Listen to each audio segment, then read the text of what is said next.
ఈ సినిమా అయితే ఒక బ్లాక్ బస్టర్ అని చెప్పాలి. ఆయన హీరో గాని, దర్శకత్వం గాని అబ్బా సూపర్ అండి. ఎందుకంటే ఇప్పటి వరకు ఏ డైరెక్టర్ కూడా ఆలోచించినటువంటి విధంగా ఉపేంద్ర ఆలోచించి మన ముందుకు తీసుకురావడం జరిగింది. 2040లో ప్రపంచం ఎలా ఉంటుంది అనే కాన్సెప్ట్ తో ఉపేంద్ర ఈ సినిమాని మన ముందుకు తీసుకురావడం జరిగింది.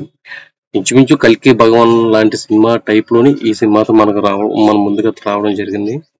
ఈ మూవీ గురించి చెప్పాలంటే సినిమాలోని ఓ ఎపిసోడ్ ప్రపంచంలో ఇంతవరకు ఏ దర్శకుడు కూడా ఇలా తీయాలని ఆలోచన అయితే రాలేదని మనం అనుకోవచ్చు.